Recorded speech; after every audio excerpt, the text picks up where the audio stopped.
Shalom Bapak Ibu serta saudara-saudari sekalian.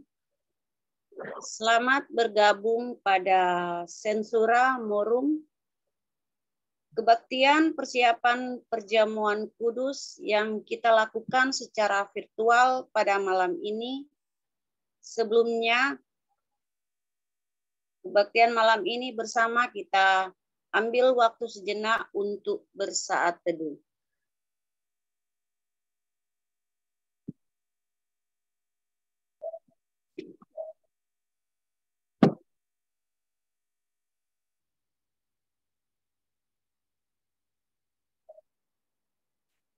Jemaat terkasih, mari kita memulai ibadah pada malam ini dengan ajakan beribadah. Marilah dengan yang takut akan Allah. Hendak menciptakan apa yang berkekannya pada diriku. Kepadanya aku telah berseru dengan mulutku. Kini dengan lidahku pujian. Seandainya ada niat jahat dalam hatiku, itulah Tuhan tidak mau mendengar. Sesungguhnya Allah telah mendengar. Ia telah memperhatikan apa yang kuucapkan. Terpujilah Allah yang tidak menolak doaku Dan tidak menjauhkan kesetiaannya. Amin. Amin. Kita memuji Tuhan dalam PKJ 015. Kusiapkan hatiku Tuhan.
Mari kita satu dalam doa. Ya Tuhan, kami bersyukur karena Engkau selalu setia dan mengasihi kami. Tak putusnya rahmat-Mu baru di setiap hari yang kami jalani. Terima kasih telah menganugerahkan kehadiran orang-orang yang kami kasihi dan mengasihi kami. Kini kami bersekutu bersama dalam kebaktian persiapan perjamuan kudus yang kami laksanakan pada hari Minggu besok. Biarlah kami datang dengan penuh sukacita. memenuhi undangan perjamuan-Mu yang kudus. Terima kasih untuk pengorbanan-Mu bagi kami dan seisi rumah kami. Di dalam nama Tuhan Yesus, kami berdoa dan mengucap syukur. Amin.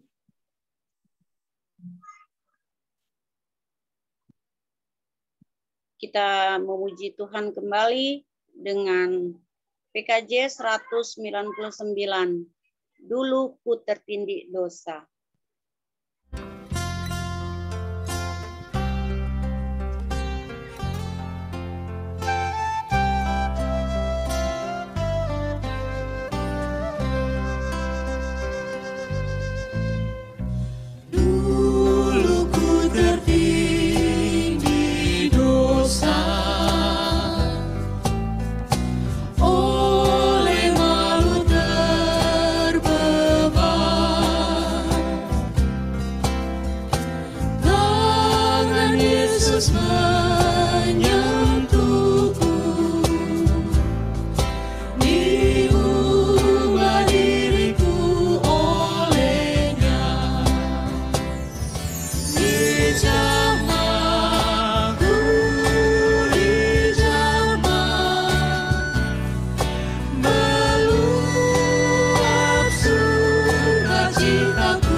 Baik Bapak, Ibu, dan saudara-saudara yang kekasih, kita boleh bersama kita berdoa. Bapa di dalam sorga, dalam kerendahan hati kami mau hadir di hadapan hadirat-Mu. Sungguh kami mau merenung dan mempersiapkan diri kami untuk perjamuan kudus yang Engkau nyatakan bagi kami. Karena itu Bapa dalam sorga, biarlah perjamuan kudus ini boleh dengan sungguh membarui iman kami. Perjamuan kudus ini pun juga meneguhkan kembali iman dan percaya kami akan Yesus Kristus yang menderita, Yesus Kristus yang mati untuk menebus dosa kami. Karena itulah Tuhan Allah Bapa, hanya ke dalam tangan-Mu, sungguh kami mau berserah. Penyertaan Tuhan dengan Roh-Mu yang kudus, membuat firman yang kami dengar juga boleh menjadi nyata dalam hidup kami. Tuhan yang mengurapi hamba-Mu dan memperlengkapinya untuk dapat melayankan firman. Terpujilah Tuhan. Amin. Kita akan bersama membaca bagian dari Injil Lukas, pasal 16 ayat 1 sampai dengan ayatnya yang ke-13. Lembaga Alkitab memberikan judul di sini perumpamaan tentang bendahara yang tidak jujur. Gini katanya. Dan Yesus berkata kepada murid-muridnya, ada seorang kaya yang mempunyai seorang bendahara. Kepadanya disampaikan tuduhan bahwa bendahara itu menghamburkan miliknya. Lalu ia memanggil bendahara itu dan berkata kepadanya, apakah yang kudengar tentang engkau? Berilah pertanggungan jawab atas urusanmu, sebab engkau tidak boleh lagi bekerja sebagai bendahara. Kata bendahara itu di dalam hatinya, apakah yang harus aku perbuat? Tuanku memecat aku dari jabatanku sebagai bendahara. Mencangkul, aku tidak dapat. Mengemis, aku malu. Aku tahu apa yang akan aku perbuat, supaya apabila aku dipecat dari jabatanku sebagai bendahara, ada orang yang akan menampung aku di rumah mereka. Lalu ia memanggil seorang demi seorang yang berhutang kepada tuannya. Katanya, kepada yang pertama, berapakah hutangmu kepada tuanku? Jawab orang itu, 100 tempayan minyak. Lalu katanya kepada orang itu, inilah surat hutangmu. Duduklah dan buat surat hutangmu lain sekarang juga. 50 tempayan. Kemudian ia berkata kepada yang kedua, dan berapakah hutangmu? Jawab orang itu, 100 pikul gandum. Katanya kepada orang itu, inilah surat hutangmu. Buatlah surat hutang lain 80 pikul.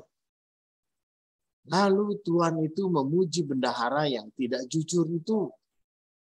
Karena ia telah bertindak dengan cerdik. Sebab anak-anak dunia ini lebih cerdik terhadap sesamanya daripada anak-anak terang. Dan aku berkata kepadamu, ikatlah persahabatan dengan mempergunakan mamon yang tidak jujur. Supaya jika mamon itu tidak dapat menolong lagi, kamu diterima di dalam kemah abadi. Barang siapa setia dalam perkara-perkara kecil, ia setia juga dalam perkara-perkara besar. Dan barang siapa tidak benar dalam perkara-perkara kecil, ia tidak benar juga dalam perkara-perkara besar. Jadi, jikalau kamu tidak setia dalam hal mamon yang tidak jujur, siapakah yang akan mempercayakan kepadamu harta yang sesungguhnya? Dan jikalau kamu tidak setia dalam harta orang lain, siapakah yang akan menyerahkan hartamu sendiri kepadamu? Seorang hamba tidak dapat mengabdi kepada dua tuan. Karena jika demikian, ia akan membenci yang seorang dan mengasihi yang lain. Atau ia akan setia kepada yang seorang dan tidak mengindahkan yang lain. Kamu tidak dapat mengabdi kepada Allah dan kepada Mamon. Saudara, demikian pembacaan Alkitab. Berbahagia mereka yang mendengarkan firman Tuhan dan memelihara di dalam kehidupannya. Saudara yang kekasih di dalam Tuhan, ada seorang yang bernama Peter Drucker. Peter Drucker ini dikenal katanya di Amerika, dia menjadi bapak manajemen modern. Atau dia dengan meneguhkan dirinya nih mengklaim bahwa dia adalah manajemen modern, bapak manajemen modern. Tetapi saudara yang kekasih di dalam Tuhan, seperti apa dan bagaimanakah? Maka saudara, dari pokok-pokok bukan hanya sekedar dia mengajari tentang orang bagaimana bermanajemen atau mengelola sebuah organisasi atau mengelola sebuah perusahaan. Mungkin orang lain juga ada yang lebih jago. Tetapi salah satunya, saudara, yang dia ingatkan bahwa untuk mengelola segala sesuatu, dasar dan pokok yang harus dimiliki itulah adalah honesty, yaitu kejujuran. Maka saudara, kejujuran ini bukan hanya sekedar dasar dari sebuah kehidupan atau sebuah manajemen yang baik. Kejujuran ini akan menjadikan suatu organisasi ini berjalan dengan baik dan juga dengan sistem yang baik. Oleh karena itulah saudara, kenapa misalnya korupsi itu menjadi musuh besar banyak orang. Mengapa korupsi itu pun juga menjadi sesuatu yang sangat dibenci sebenarnya. Mengapa korupsi itu adalah sesuatu hal yang sangat tidak disukai oleh banyak orang. Ya, sebenarnya nggak disukai. Yang bayangkan saudara bukan orang pelakunya loh ya. Tetapi seandainya orang itu punya perusahaan. Katakanlah sekarang kita lagi rame membahas Gubernur Papua Lukas NMB. Ya kan? Beritanya selalu begitu rupa ya, Lukas NMB seorang koruptor dan menyalurkan dana 560 miliar ya untuk bermain judi. Mengerikan. Saudara, dia korupsi untuk main judi, untuk foya-foya, sementara rakyatnya masih sangat miskin. Nah, saudara yang kekasih, seandainya umpamanya misalkan gitu kan, sekarang adalah yang dikorupsi itu adalah uang Lukas NMB. Pak Lukas NMB punya uang misalnya 1 miliar lah. Ya, 1 miliar itu 1.000 juta. Ya kan? Lalu kemudian setengahnya dicuri orang. Kira-kira Pak Lukas itu akan ikhlas? Pak Lukas itu akan sukacita? Ya udahlah, nggak apa-apa, setengah ambil aja lah, makan masih ada setengah.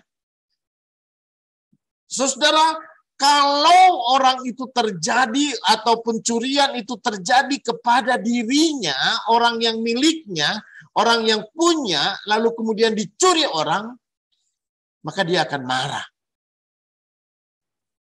Saya yakin dia akan marah, dia akan sangat kecewa, dan dia pun juga mungkin akan mungkin marah, mungkin akan memecat orang itu. Ya toh?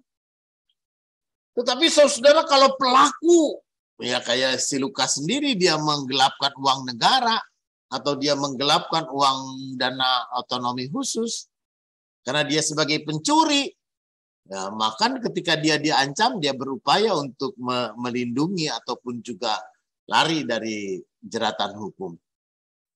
Nah, saudara yang kekasih di dalam Tuhan, maka apa yang kita sebut dengan organisasi yang baik? Ya, organisasi yang baik itu adalah ketika tingkat pencurian atau tingkat ketidakjujuran itu sangat kecil sekali. Ya, sangat kecil sekali. Negara-negara ataupun juga komunitas-komunitas yang berkomitmen untuk melakukan organisasi, menjalankan dan pengelolaan organisasi dengan jujur, maka organisasi itu sangat maju sekali. Misalnya Korea Selatan, Jepang, gitu ya. Kita bisa melihat itu negara menjadi sangat maju sekali. Bahkan di Cina pun juga korupsi tetap ada, tapi ancamannya sangat mengerikan. Ya, ancamannya orang yang dihukum mati tidak hanya si pelaku, tapi juga bisa dengan keluarganya, seisi rumah, gitu ya. Mau anak kecil, mau siapapun, kalau pelaku korupsi itu dihukum mati di Cina. Nah, saudara yang kekasih di dalam Tuhan, dalam bagian Alkitab yang kita baca sekarang ini, diumpamakan tentang seorang kaya yang mempunyai bendahara yang nggak jujur. Ya, dikatakan dia seorang bendahara yang tidak jujur. Tetapi saudara, orang yang bendahara yang tidak jujur ini biasanya adalah orangnya cerdik. Cerdik apa licik ya? Ya, antara itulah. Dia menggunakan kecerdikannya untuk licik, untuk berbuat licik terhadap tuannya. Ya, dia dikatakan bukan hanya sekedar mempunyai seorang bendahara yang menghamburkan miliknya, tetapi juga dia adalah bendahara juga yang mungkin juga dia melakukan satu perbuatan yang tidak jujur. Dia melakukan satu perbuatan manipulasi. Dia membuat satu perbuatan lalu kemudian melakukan kebohongan. Ya, atas informasi uang yang dimiliki oleh tuannya. Yang dia kelola tentu saja. Saudara, dalam bagian Alkitab yang kita baca ini, maka yang kita analisa si pemilik usaha ini atau si tuannya ini, dia tahu bendahara itu nggak jujur. Dia tahu bendahara ini pun juga boros. Bendahara ini pun juga lalu kemudian melakukan banyak hal tipu menipu pada dirinya. Tapi satu hal, saudara, bagaimana si bendahara ini pun juga dinilai sebagai bendahara yang cerdik. Ya, bendahara yang cukup cerdik untuk melakukan segala sesuatu dan melakukan sesuatu itu, maka kalau boleh saya sebut, saudara, sesuatu yang cerdik itu adalah melakukan tindakan korektif. Ya, orang salah, oke. Orang nggak benar mungkin awalnya. Begitu dia ketahuan pada ayat yang pertama, Hei, apa yang kamu lakukan? Si tuan ini bertanya kepada si bendahara itu ya. Nah, bendahara itu lalu kemudian dengan katakan, berilah pertanggungan jawab atas urusanmu. Sebab engkau tidak boleh lagi bekerja sebagai bendahara. Saudara, si tuan ini tahu kalau bendaharanya itu tadi cerdik dan bendaharanya ini pun juga ada nggak jujurnya. Lalu ayat 2 dia mengatakan, aku mendengar tentang engkau, berilah pertanggungan jawab atas urusanmu. Sebab engkau tidak boleh lagi bekerja. Diancam dia. Nggak boleh kerja lagi. Nah, kalau orang ini lalu kemudian dia berpikir, bagaimana mungkin kalau nggak kerja? Bagaimana saya hidup? Mencangkul saya tidak bisa, jadi pengemis saya malu. Katanya. Maka otak cerdiknya itulah dia lalu kemudian bekerja sama dengan orang-orang yang berhutang kepada tuannya. Saudara, apa yang dilakukan oleh si bendahara cerdik ini adalah dia melakukan perbaikan. Ya, adjustment. Dia melakukan sesuatu hal yang dia perbaiki, bagaimana rupanya sehingga orang yang berhutang gitu kan 100 tempayan lalu kemudian dibuatnya menjadi 50 tempayan, dan orang yang berhutang 100 pikul itu dibuatnya menjadi 80 pikul. Saudara yang kekasih di dalam Tuhan, nggak jujur ya nggak jujur. Ketika dia membohong, ya sebuah kebohongan akan ditutupi dengan kebohongan yang lain. Sesuatu yang nggak benar akan ditutupi dengan ketidakbenaran yang lain juga. Karena itu saudara, maka di satu pihak ini adalah sebuah perusak, destroy, gitu ya, sesuatu yang merusak tatanan. Karena itu si tuannya dia tetap mengatakan meskipun kau sangat cerdik, meskipun kau juga sangat pintar, gitu ya.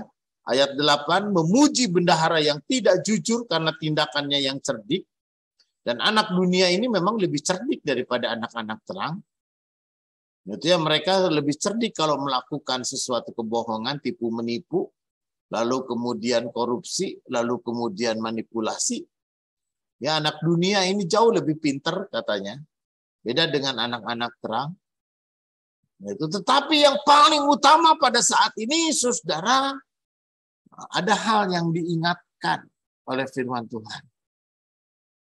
Kita tidak mungkin untuk melakukan sesuatu dengan ketidakbenaran. Di satu pihak kita mau melayani Tuhan, tetapi di pihak lain kita pun juga lalu melayani mamon. Di satu pihak kita ingin melakukan segala sesuatu yang baik, yang benar di hadapan Tuhan. Oh Tuhanku, ya kita berusaha dan berjuang untuk menjaga reputasi, nama baik, dan melakukan segala yang benar. Tetapi di pihak lain, tidak sedikit orang yang seringkali jatuh dalam godaan mamon. Ya, dalam godaan. Karena itu, saudara, apa yang kita boleh pelajari? Maka yang pertama di sini kita pelajari bahwa kecerdikan itu juga harus diikuti dengan kesetiaan. Ya, jujur adalah bagian dari kesetiaan, komitmen kita. Ya, kalau kita bekerja, kita hidup, kan kita maunya menjadi orang yang jujur. Coba Bapak Ibu bayangin, kalau ada orang kerja, lalu ditanya, kenapa kamu mau bekerja di perusahaan ini? Lalu orang itu mengatakan, saya kerja, saya mau nipu Bapak nanti. Siapa tahu nanti ada kesempatan saya mau nipu, saya mau bohong, dan saya mau korupsi di perusahaan Bapak. Itu mah dalam waktu yang sekejap, nggak usah diomongin, itu udah pasti nggak diterima. Ya kan? Udah pasti nggak diterima. Bahkan sekarang, saudara, ada tes psikologi, MMPI namanya, ya, personal indicator, Minnesota MMPI. Ya. Minnesota Measure Personal Indicator. MMPI atau MBTI, Myers-Briggs, gitu ya, personal indikator. Nah, saudara yang kekasih di dalam Tuhan, maka dua tes ini adalah tes psikotes, bisa mengetahui atau bisa menilai tingkat kejujuran dan komitmen dan motivasi kerja orang. Gitu ya. Jadi kalau orang mau kerja misalnya di sebuah perusahaan, ya kita melakukan MMPI atau MBTI. Maka orang ini akan ketahuan apakah orang ini cukup jujur. Meskipun memang namanya tes ya. Orang pinter-pinternya, kalau orang pinter menutupi dan bisa menjawab dengan baik, maka dia bisa ketidakjujurannya bisa ditutupi. Apakah orang ini punya loyalitas, kesetiaan? Kalau dia bekerja, tipe orang yang setia dalam bekerja, tipe orang yang patuh dalam melakukan aturan-aturan kerja, itu akan kelihatan. Tetapi saudara yang kekasih di dalam Tuhan, bagaimana orang ketika dia pun juga melayani dan bekerja di hadapan Tuhan, hadir di hadapan Tuhan, maka yang utama adalah dia belajar menjadi orang yang jujur dan setia. Sehingga tidak ada lagi yang disebut dengan bendahara yang tidak jujur. Ya, tidak ada lagi lalu orang yang kemudian orang yang bisa setia dalam perkara kecil, maka dia bisa setia dalam perkara yang lebih besar. Karena itu saudara, orang bercerita tentang karakter jujur, orang juga akan bercerita tentang karakter setia. Karena itu saudara, melalui firman Tuhan kita pada saat ini, kita diajak untuk merenung. Ya, realitas kita di hadapan Tuhan. Coram Deo, hidup di hadapan Tuhan. Coram Deo. Gitu ya. Martin Luther itu maka punya prinsip hidup Coram Deo. Hidup di hadapan Tuhan. Artinya hidup di hadapan Tuhan, saya selalu berhadapan-hadapan dengan Tuhan. Kalau saya bohong, saya menipu, saya tidak benar, Tuhan tahu karena Tuhan hidup hadir di depan saya. Gitu ya. Jadi meskipun kita mengatakan sejujur dan seperti apa ya kejujuran realitas hidup kita, Tuhan tahu kok. Tuhan menilai apakah Tuhan tahu benar, apakah kita jujur, apakah kita bohong, Tuhan tahu. Karena itu saudara yang kekasih di dalam Tuhan, dalam realitas kehidupan dan kejujuran kita, oke lah. Gitu loh. Ya, Tuhan tahu, Tuhan mengerti seperti apa hidup kita.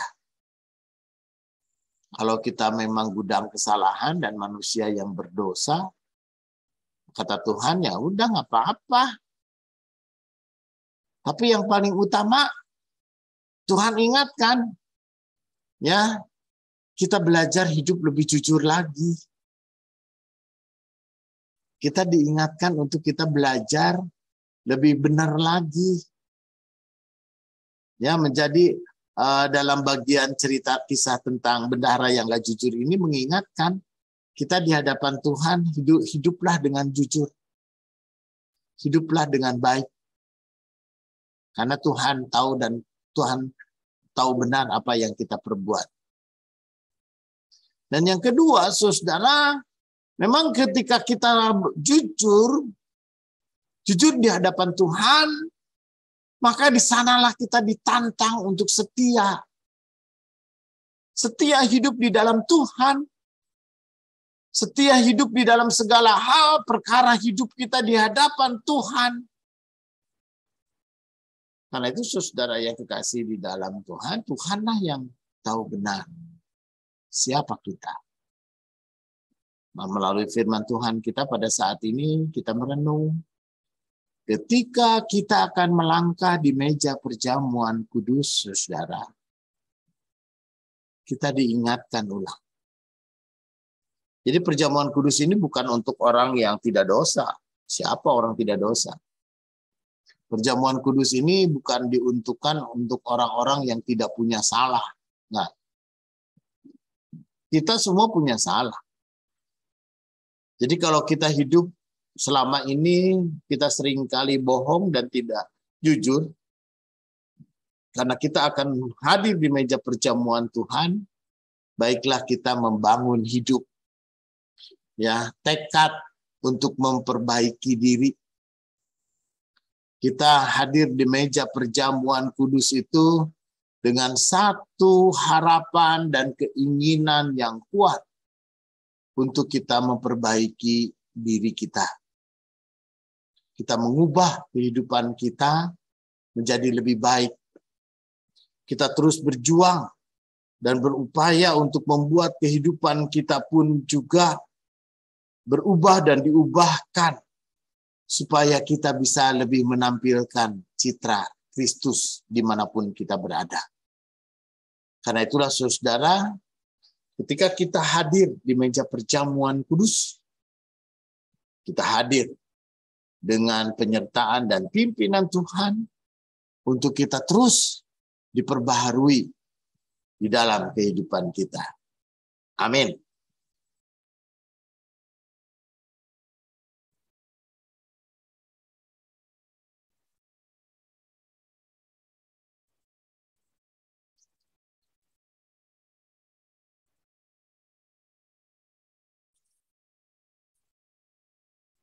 Baik Bapak Ibu dan saudara-saudara yang kekasih di dalam Tuhan, kita bersama-sama saat ini kita hadir dalam kerendahan hati kita. Kita berupaya di hadapan Tuhan untuk kita mempersiapkan diri, dan kita pun juga terus berupaya untuk menguji diri kita. Dalam upaya mempersiapkan diri kita untuk menyambut dan mengikuti perjamuan kudus yang akan dilaksanakan pada hari Minggu tanggal 2 Oktober, kita akan melakukan hari sambil merayakan hari Pekabaran Injil Indonesia dan hari perjamuan kudus sedunia. Baiklah kita mencoba secara jujur dan melihat dan menguji keberadaan diri kita di hadapannya. Sebagaimana firman Tuhan dalam 1 Korintus pasal 11 ayat 27 sampai dengan 29. Jadi barang siapa dengan cara yang tidak layak makan roti dan minum cawan Tuhan, ia berdosa terhadap tubuh dan darah Tuhan. Karena itu hendaklah tiap-tiap orang menguji diri sendiri, dan barulah sesudah itu ia makan roti dan minum cawan itu. Karena barang siapa makan dan minum tanpa mengakui tubuh Tuhan, ia mendatangkan hukuman atas dirinya. Sebagai orang-orang yang berdosa dan yang telah menerima anugerah keselamatan melalui kematian dan kebangkitan Kristus, yang pertama, sudahkah kita memohon pengampunan Allah atas dosa-dosa yang kita lakukan dan bertekad hidup dalam pembaharuannya?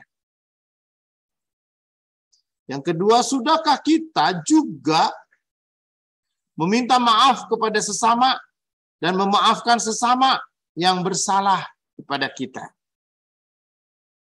Ya, seperti doa Bapa kami, ampunilah kesalahan kami seperti kami mengampuni kesalahan orang.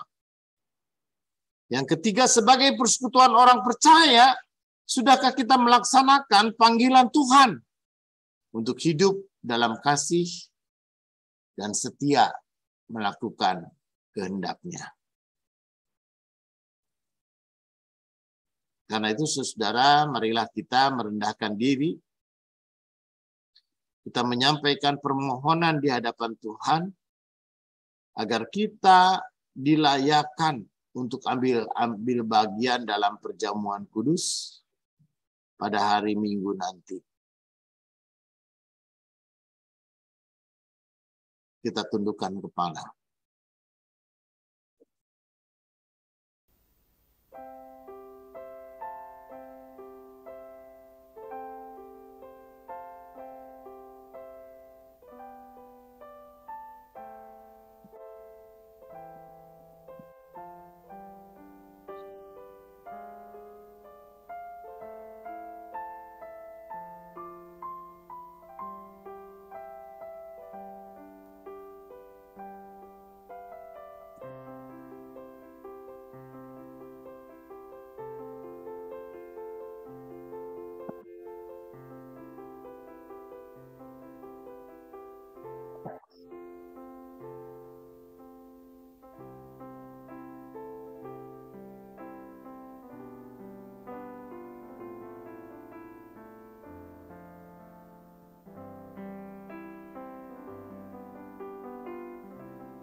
Baik, saudara, kita akan melanjutkan dengan pujian dari Kidung Jemaat nomor 27.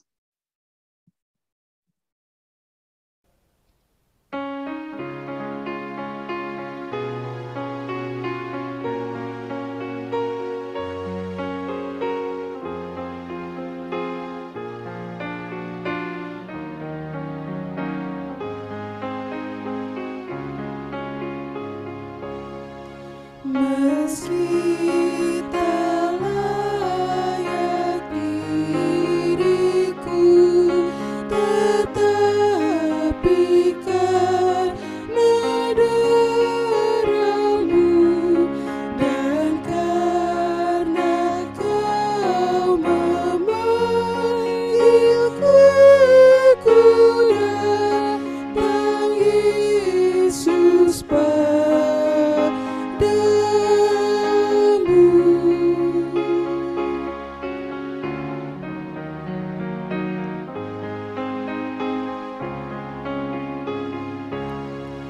Sebagaimana adanya jiwaku sungguh bercela, darah-Mu lah pembasuhnya, ku datang Tuhan padamu.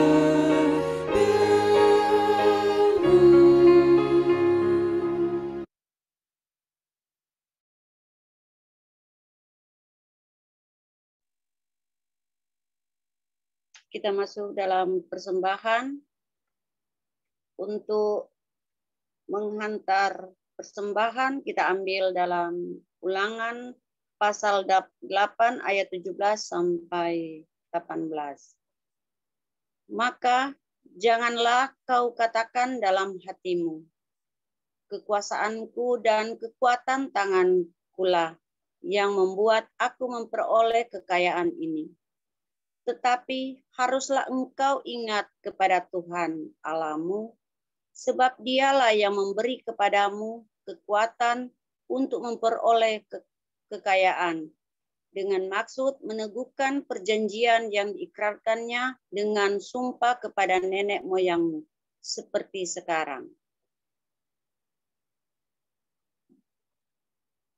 Diberikan kesempatan kepada jemaat untuk memberikan persembahan sebagai ungkapan syukur, penyertaan Tuhan, dan upaya mendukung segala penata layanan di GKP Efata Cakung yang dapat dikumpulkan dan diserahkan di amplop pada ibadah minggu atau ditransfer ke nomor rekening yang tertera di layar Zoom Bapak, Ibu, dan saudara-saudari. Mari kita dengan penuh sukacita membawa persembahan kepada Tuhan dengan bersama menyanyi NKB 199, Sudahkah yang terbaik kuberikan.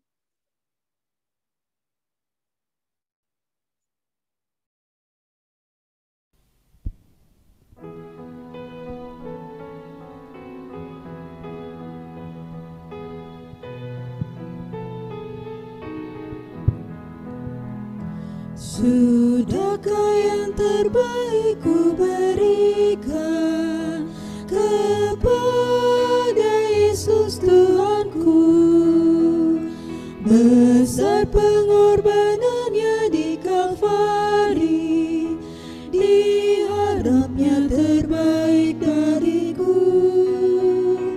Berapa yang terhilang tak ku cari, dan ku lepaskan yang terbelenggu. Sudahkah yang terbaik ku berikan kepada Yesus Tuhanku.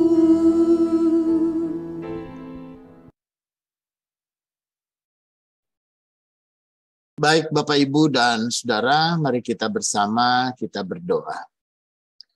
Bapa dalam sorga, sungguh dalam kerendahan hati kami hadir di hadapan hadirat-Mu bahkan di dalam kerapuhan kami, dan juga di dalam keberdosaan kami.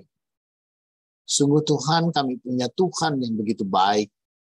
Kami punya Allah yang berkenan mengasihi kami sebagaimana kami ada. Dan bahkan di dalam ketika kami masih berdosa, Engkau menyatakan kasih kepada kami. Dan Engkau jugalah yang berkorban untuk menyelamatkan kami semua.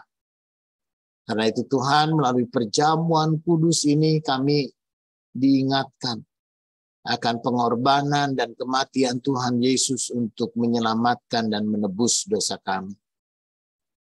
Karena itulah Tuhan Allah Bapa, melalui perjamuan kudus juga kami diingatkan selalu akan pengorbanan Tuhan Yesus untuk keselamatan hidup dan kebahagiaan dan sukacita kami semua. Karena itu kami mau bersyukur. Kami mau bersukacita atas segala kasih dan kebaikan-kebaikan Tuhan melalui persembahan yang kami beri. Saat ini Tuhan, pimpin kami keluarga lepas keluarga. Engkau juga yang melawat tiap-tiap orang dalam keluarga. Dan Engkau juga adalah Allah yang mengerti, Allah yang paham akan tiap pergumulan-pergumulan yang kami hadapi. Terlebih ketika kami ingat akan sakit dan penyakit dan kelemahan tubuh yang terjadi boleh pada Bapak Rajio dalam proses pemulihan. Bagi Ibu Naomi Sagedi dalam usianya yang sangat lanjut dan sangat lemah, kami percaya Tuhan juga yang menolong dia. Juga dalam pemulihan bagi Ibu Veronica, Tuhan jugalah yang memberkati dan Tuhan juga yang menguatkan dia. Sehingga pada waktunya dia boleh kembali beraktivitas sebagaimana biasa. Dan mungkin ada saudara kami yang lain yang mengalami gangguan kesehatan. Kami berdoa bagi orang tua kami, mereka yang lanjut usia, mereka yang janda, yang duda, dan yang piatu. Kiranya Tuhan jugalah yang peliharakan. Agar dalam segala hal, dalam segala sesuatu, dan dalam segala perkara, hanya Tuhan yang menjadi juru selamat kami. Sertai anak-anak kami juga yang akan menghadapi ulangan-ulangan atau ujian sekolah atau ujian semesteran, mid semester. Tuhan berkati mereka. Sehingga di dalam segala hal, dalam segala perkara, kami sungguh yakin, kami sungguh percaya akan kasih dan penyertaan Tuhan. Inilah doa kami dalam nama Yesus. Amin.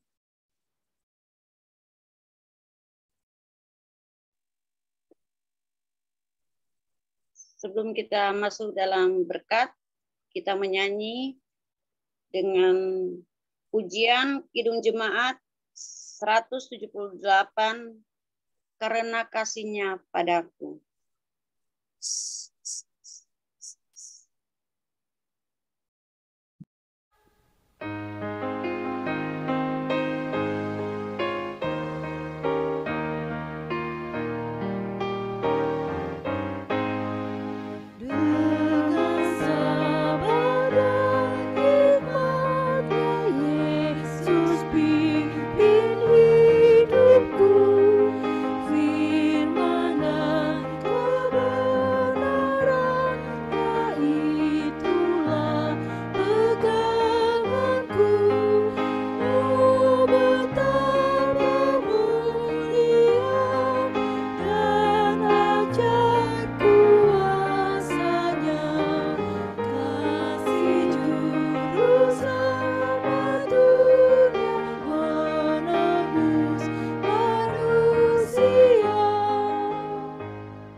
Baik Bapak Ibu dan saudara-saudara, saat kita menerima berkat Tuhan, kiranya kasih karunia Tuhan Yesus Kristus dan kasih Allah dan persekutuan Roh Kudus menyertai saudara dari sekarang ini sampai selama-lamanya. Amin.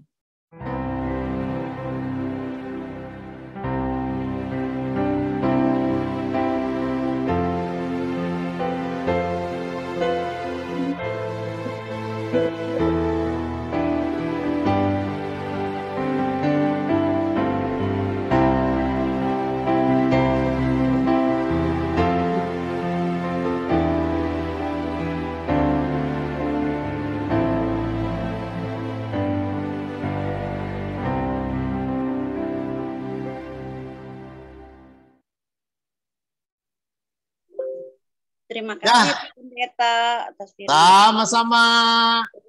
Selamat Bapak hari. Ibu yang Selamat sudah malam bersatu. Bapak semua. Dipoto dulu Bu.